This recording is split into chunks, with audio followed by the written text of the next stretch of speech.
화재의 원인을 그리스도인으로 지명을 하고 그리스도인들을 박해하는 그 박해가 엄청나게 심해진 그 상황을 영화는 배경으로 하고 그 상황으로부터 시작을 합니다. 그때의 박해가 얼마나 심했는지를 영화의 그 영상을 통해서 조금 살펴볼 수가 있는데, 영화 안에서 기독교인들은 감옥에 갇히고 채찍질을 당하고 사자의 밥이 되어지고, 그리고 기독교인의 시신이 휘발유로 뿌려져서 거리의 가로등으로 쓰이게 되는 그런 참혹하고 잔인한 그런 핍박의 상황들을 영화는 보여줍니다. 성경에 없는 내용이지만은 영화를 만들 때 역사적인 고증을 통해서 그런 일들이 실제로 있었음을 밝혀졌기 때문에 영화상에 그렇게 표현이 된 줄로 압니다. 영화 안에서 성도들의 공동체가 아굴라와 브리스길라를 중심으로 한 로마 성도들의 그 공동체가 자신들의 믿음에 대한, 신앙에 대한 고민과 번뇌를 합니다. 믿음의 결과가 과연 이런 것인가? 이 박해는 언제 끝날 수 있으며 어떻게 끝나게 될까? 성도 여러분들의 현실은 어떠하십니까? 오늘을 살고 있는 나의 현장과 나의 마음은 어떠하십니까? 답답한 현실 때문에, 내가 지금 겪고 있는 고민과 어려움 때문에 초대교회의 박해를 받는 성도들이 가지는 그런 고민과 같이 믿음에 대한 회의와 고민과 그런 질문을 가지고 계시는지요? 오늘 내가 살아가는 나의 현장과 나의 현실 속에서 나의 믿음은 과연 무슨 일을 할 수 있는지, 이 믿음이 무슨 소용이 있는 건지 그런 고민을 하고 계십니까? 초대교회의 그런 네로의 박해, 그 뒤로도 수시로 로마의 황제들은 자신들의 필요에 의해서 통치의 방법으로 기독교인들을 박해해 왔습니다. 네로로부터 시작되어진 그 박해가 무려 로마 시대에 330년간 계속 간헐적으로 이어져 온 것을 봅니다. 이런 핍박의 상황 속에서도 초대교회 성도님들은 왜 자신의 목숨을 내놓고 순교를 했으며, 왜 그들은 자신들의 그 믿음을 살기 위하여 포기하지 않았을까요? 그것은 은혜 때문입니다. 죄와 사망의 권세를 깨트리는, 그것을 능히 두려워하지 않고 이기는 은혜의 힘이 있어서, 그 은혜의 힘을 덧입어서 초대교회 성도님들은 믿음의 삶을 계속해서 살 수가 있었습니다. 은혜가 무엇입니까? 우리는 하나님 앞에서 본질상 진노의 자녀였다라고 성경은 우리의 과거의 그런 우리의 자아상을 분명하게 보여줍니다. 지금 내가 괜찮은 사람처럼 보이고 은혜를 입어서 내가 하나님의 자녀다라고 내가 당당하게 얘기할 수 있지만은, 그러나 너희는 본질상 진노의 자녀였다는 것을 성경은 우리에게 분명히 상기시켜주고 알려줍니다. 에베소서 2장 3절 말씀이 그것을 알려줍니다. 전에는 우리도 다 그 가운데서 우리 육체의 욕심을 따라 지내며 육체와 마음이 원하는 것들을 하여 다른 이들과 같이 본질상 하나님 앞에서 진노의 자녀였다라고 말씀을 하고 있습니다. 하나님의 진노의 자녀로서 소망이 없고 죄에 매여 있고 사망이 왕노릇하는 그런 우리에게 하나님은 값없는 은혜를 베풀어 주셔서, 하나님은 그 선물을 베풀어 주셔서 예수 그리스도가, 하나님의 아들 되시는 예수 그리스도가 직접 십자가에서 대신 우리의 죄를 담당하여 죽으심으로 우리가 제사함을 받게 되어지고 자유와 구원을 누리게 되어지고 하나님과 함께 더불어서 살아가는 천국의 삶을, 그런 감사와 기쁨의 구원의 삶을 살아가는 자가 되게 되었습니다.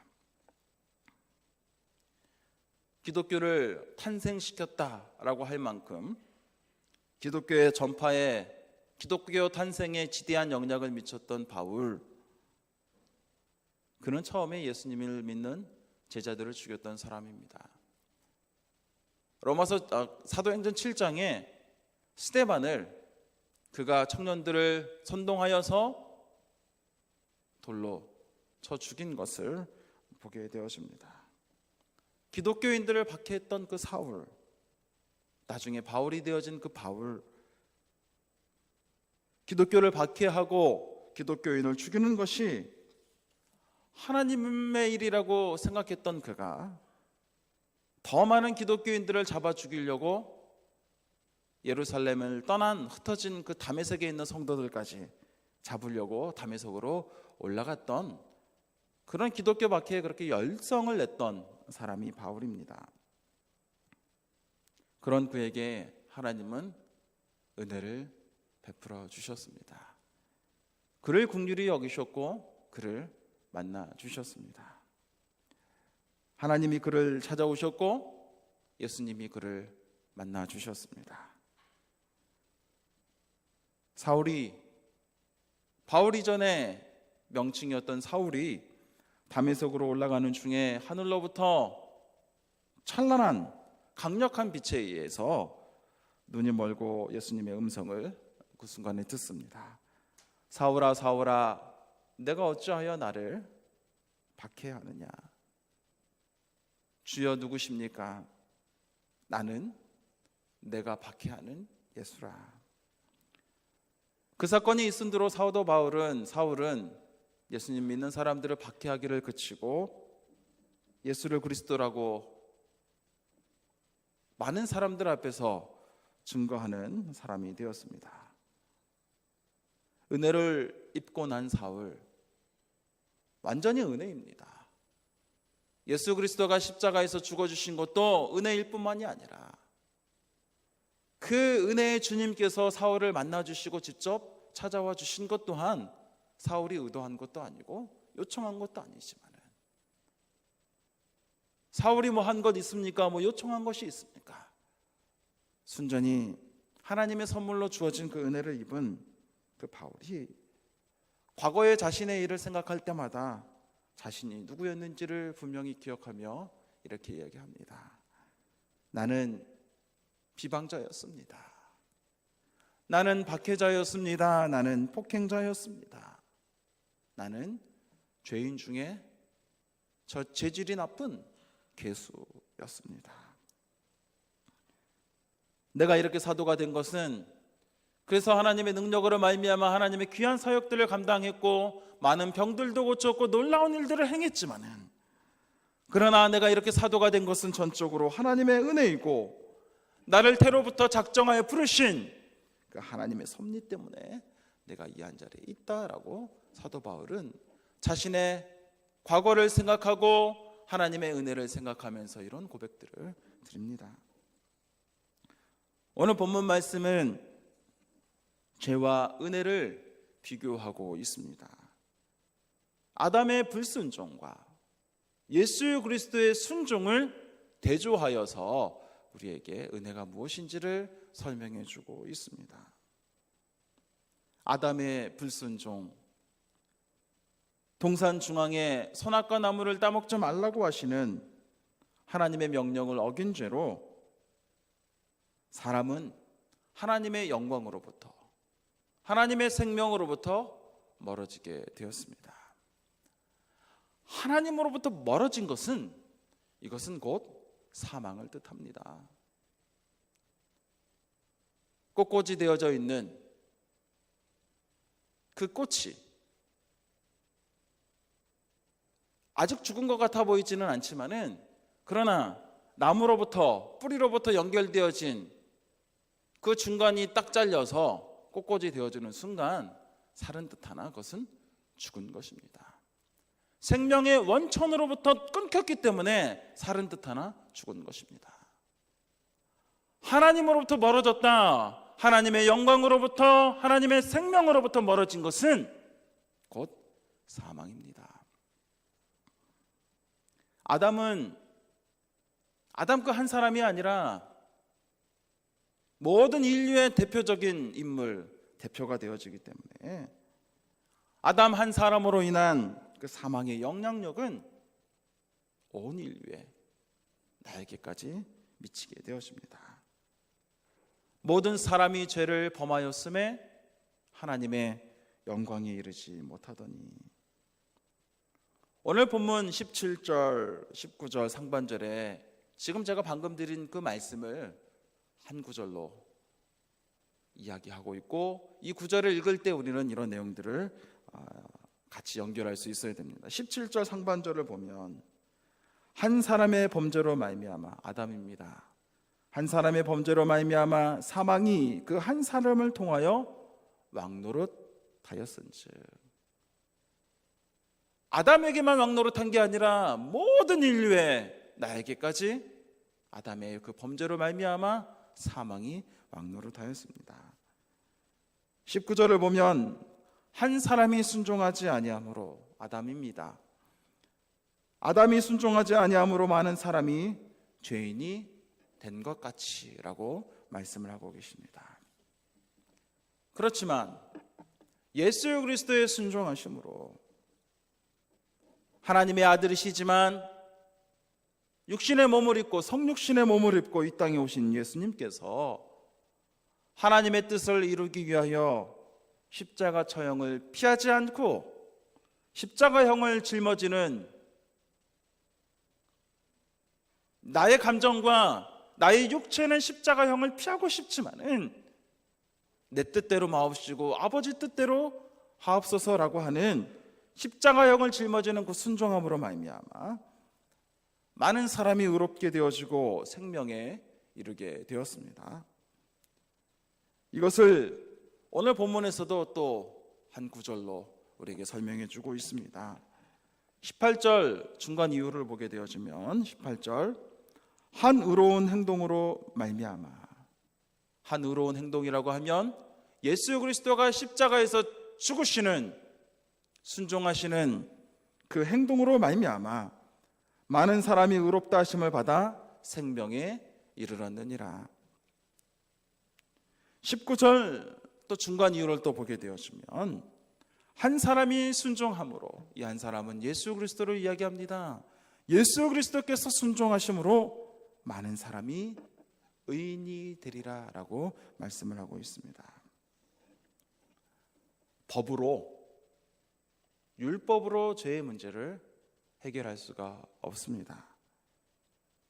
옳고 그름의 이성과 합리적인 판단을 가지고 우리가 논리적으로 잘 접근을 하면 뭐가 옳고 뭐가 그른지를 우리가 잘 판결할 수 있고 판단할 수 있고 우리가 분별할 수 있다면 우리가 문제를 해결할 수 있어 라고 생각할지 모르겠지만은 그것으로 죄의 문제를 해결할 수 없습니다. 정의를 이루기 위하여, 의를 이루기 위하여 법을 들이대어지는 곳에 넘치게 되어지는 것은 결국 무엇입니까? 정죄입니다. 정죄. 서로 탓하고 내가 잘못했다고 하는 그런 비난이 그곳에 가득합니다. 나는 옳았는데, 나는 잘했는데 상대방이 문제가 있어서 일이 그렇게 됐다고 그렇게 불평을 합니다. 20절에 그것을 우리에게 알려주고 있습니다. 율법이 들어온 것은 범죄를 더하게 하려 함이라. 법은 선한 것인데, 옳고 그름에 대해서 우리에게 알려주는 것이지만은, 그러나 그 율법을 지킬 힘이 없는 우리 인간은 그 율법을 통해서 더 괴로움을 받게 되어지고 더 망가지고 더 죄를 짓는 그런 더 죽게 되어지는 상황 가운데 놓이게 되어지는 것이 우리의 현실입니다. 타락한 인간에게, 죄의 짐을 지고 이 문제를 해결할 수 없는 우리에게 사망이 왕노릇하는 이 현실 속에서 우리가 벗어나는 길이 어디에 있습니까? 이 세상에는 아무것도 그 길이 없습니다. 오직 은혜로만, 오직 예수 그리스도를 통해서 주시는 무조건적인 은혜로만 이것이 가능합니다. 우리가 인간관계 속에서도 얽히고 설키고 서로 비난하고 정죄하는 상황 가운데 그 상황을 해결하기 위해서는 한 사람이 희생을 해야 됩니다. 그 정말 잘못되어진 그 연결고리를 끊기 위해서는 한 사람이 고리를 끊어야 됩니다. 악순환의 고리를 끊을 수 있어야 됩니다. 서로 정죄하고 비난하고 내가 잘못했다, 내 탓이다라고 하는 것 가운데에 어느 순간에 어느 한 사람이 그래, 나의 탓이야, 내가 잘못했어 라고 했을 때에 그곳에 문제를 해결할 수 있는 그 시작점이 되어질 수 있습니다. 인류가 사망의 사슬, 죄의 악순환의 그 고리를 끊을 수 있는 길은 우리에게 있지 않습니다. 그를 끊어주는 한 시작점이 필요한 것인데 그것이 바로 예수 그리스도의 은혜입니다. 무조건적인 은혜, 조건을 달지 않는, 우리가 원수이고 우리가 죄인이고 우리가 하나님 앞에 연약하는 부족한 사람일 때에 베풀어 주시는 무조건적인 그런 덮으심. 그러나 그것은 죄가 있는 다른 인간이 할 수 있는 일이 아니라 죄 없는 사람이 우리를 대신하여 덮어주시는 그 은혜가 있을 때에만 우리가 죄의 문제를 해결하고 죄의 사슬, 사망의 사슬에서 우리가 벗어나게 되어지는 은총이 있게 되어지는 줄로 믿습니다. 그래서 오직 예수 그리스도의 은혜로만 의롭게 되어지고 우리가 영생을 누리게 되어지는 줄로 믿습니다. 그래서 오늘 본문 17절, 21절에 무슨 표현이 등장하냐면 예수 그리스도를 통하여, 예수 그리스도로 말미암아 라고 하는 문구를 사용하면서 은혜와 생명의 왕노릇하는 것을 연결하고 있습니다.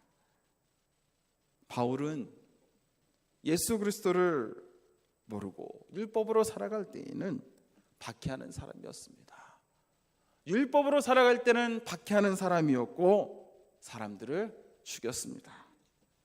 그러나 그 사울이 변하여 은혜를 입고 바울로 살아가게 되어질 때는 살리는 사람이 되었고 핍박을 받는 사람이 되었고 순교하는 자가 되었고 악을 악으로 갚는 것이 아니라 선으로 악을 갚는 그런 사람의 삶으로 살게 되었습니다. 예수 그리스도로 말미암아 주어지는 그 은혜, 예수 그리스도의 십자가와 부활로 말미암는 그 은혜는 죄인을 의인으로 바꾸어 줍니다. 사망의 놓인 자를 영생으로 연결합니다.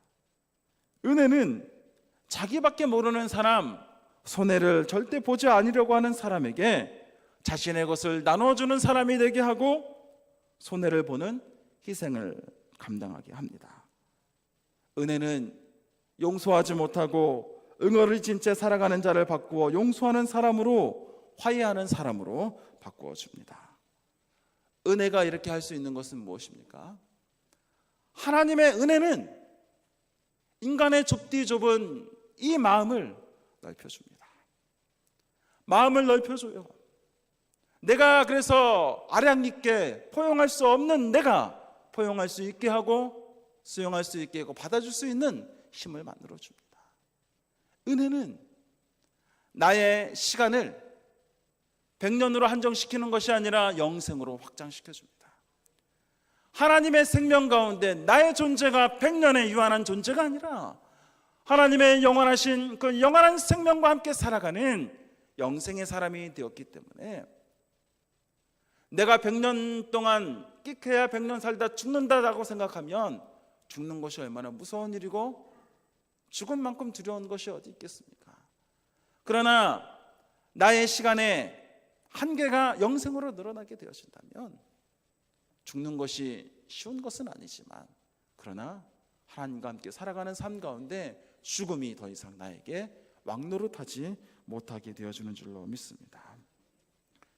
예수 그리스도를 말미암아 주시는 은혜가 나의 삶을 주장하고 우리의 삶에 왕노릇하기를 원합니다.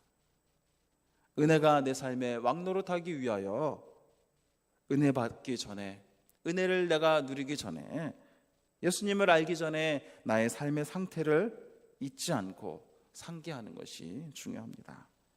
왜냐하면 빛은 갈라진 틈 사이로 빛이 들어오게 되어 있습니다. 마찬가지로 은혜는 깨어진 심령, 상한 마음, 깨어진 그릇 가운데 임하기 때문에 그렇습니다. 나는 핍박자였습니다. 나는 폭행자였습니다. 나는 죄인 중에 괴수입니다. 나는 예수님을 알기 전에 시기와 살인이 넘치는 사람이었고 탐욕과 거짓이 난무했던 사람이었고 분쟁하고 남을 비방하며 수군수군했던 사람이었고 부모를 거역하며 하나님을 미워했던 그런 사람이었습니다.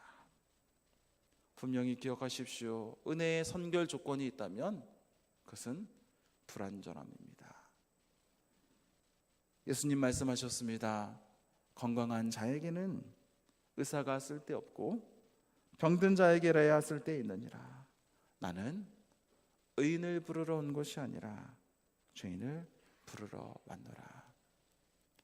바리새인과 서기관들에게 은혜가 필요 없었던 것이 아니라 그들은 자기들에 대해서 틈을 만들지 않았기 때문에 스스로 완벽하다 생각했기 때문에 은혜를 받을 길들을 다 차단했던 것입니다. 우리가 아무리 큰 범죄를 저지르고 나의 불완전함이 크다 할지라도 내가 큰 중병에 걸렸다 할지라도 은혜가 들어오는 그 침투를 막을 길은 없는 것입니다. 은혜의 힘은 그만큼 강력한 것입니다.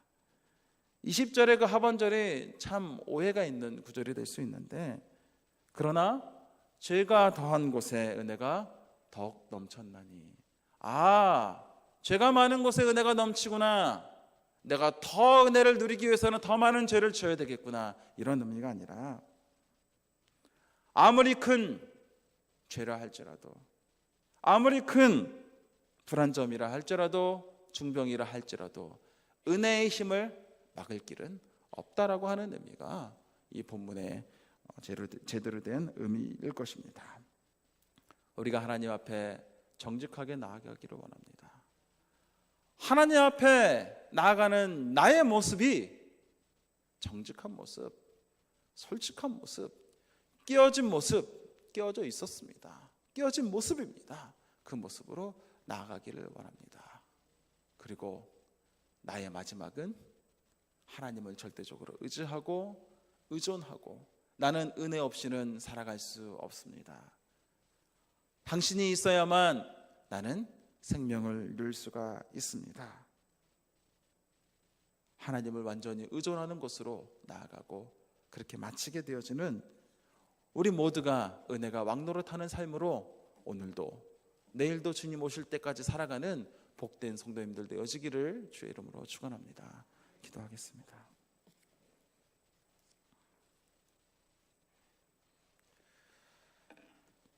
죽음과 죄의 권세가 왕노릇했던 나에게 예수 그리스도의 십자가와 부활의 은혜로 말미암아 하나님이 베풀어 주신 그 은혜의 사건 그리고 예수 그리스도가 나에게 찾아오시고 나를 만나 주시는 그 은혜로 말미암아 더 이상 사망이 나에게 왕노릇하지 않고 은혜가 내 삶에 왕노릇함으로 내가 영생을 누리며 하나님 안에서 기뻐하며 감사하는 삶을 살아갈 수 있게 하시니 감사를 드립니다. 그 은혜를 힘입어 용서하게 하시고 나누게 하시고 하나님과 화해하며 살아가게 하시고 베푸는 사람으로 살아갈 수 있도록 은혜를 베풀어 주시니 감사를 드립니다. 주님, 오늘도 여전히 완벽하지 않아 부족한 모습 때문에 고민하는 나의 삶 가운데 정말 은혜가 더욱더 왕노릇하게 하셔서 부족함에도 불구하고 정말 우리의 삶 가운데 예수 그리스도의 향기가 나타나는 귀한 은총을 베풀어 주시옵소서. 감사하오며 예수님의 이름으로 기도드립니다. 아멘.